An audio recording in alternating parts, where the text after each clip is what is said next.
periodizi urratzen gaztanin nirita, nik esan, ez ni bakarrik euskeraz, baina berak azetaxeak jakinan gainin oteko, ostra, bai, igual, bilera bat egon zan, pertzaurreko bat bai egon da. Ekintza hori, bakoitzak partikularki lehen ere egiten gendun, desente denbora da, ziginela, ETV-bikoa esaten ez euskara zingo du ez egingo.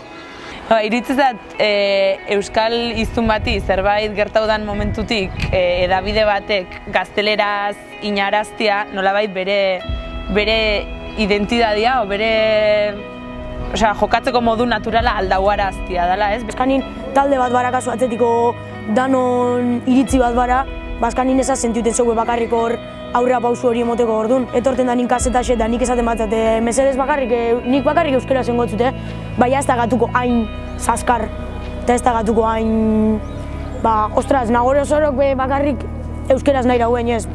Ostra, Nagore Osorok eta kulturako beste mile bertzolarik, eta beste mile kirolari, pelotarik, eta...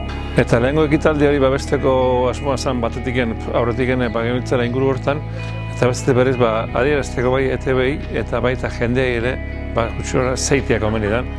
Ez dago euskaldun batek Euskal Telebistan erdea zeinik eta gutxiak ere. ETV-biko, ETV-ek responsabilidadea dakan eraberian guk iztun bezalare responsabilidade o eskubidea dakaula esateko gazteleraz inarazte izuen momentutik esateko ez nik euskeraz ingoet, euskera dalako nire hizkuntza eta euskeraz hobeto azalduko naizelako.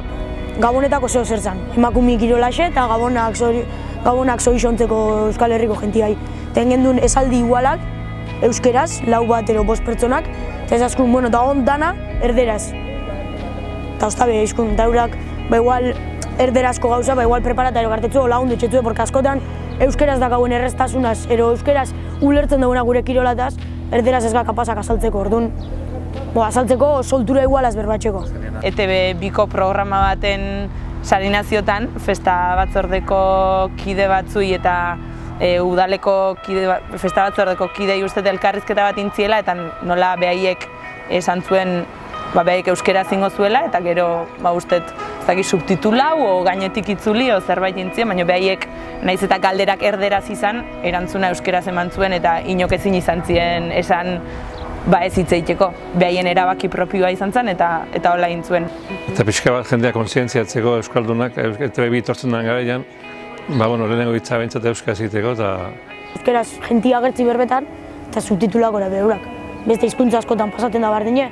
Behaien ama hizkuntza gaztelera duna ETV baten azaltzeko haiei etzaie euskeraz inarazten naiz eta jakin. Orduan iruditzat ez dakala inungo zentzuik. ETV beha moldatu behar du, euskararat ez euskaldunak ETV bira. Horrek nolabait asko itxura aldatzeula Euskal Herriko mapa linguistikoa o euskerian egoeria izango litzakena. Zuk ETV bi ikustezun momentutik eman leikelako momentu baten hemen gazteleraz bizi gehala, ez? Gazteleraz o iparraldean frantsesez o ez gehala euskeraz bizi. Bai ikusten dut, lehen ikusten ebana baino subtitulo gesa, o jenti euskeraz berretan. Eta holan lortzen den arabe bai, euskeraz ez dakixen jentipe, ostra, irakurrin gorau eta igual entzumena gesa garatuko gara horra, azken baten Euskal Herrian bitxireta gaur ezpara bitxar euskeraz entzun gorau jalin. Eta nik uste jarreria hori dela egun ematen ETV-bike aldatzeko bere jarrera lehenengo guk aldau berko genukela. Azken baten hori indar pixketa egiteko.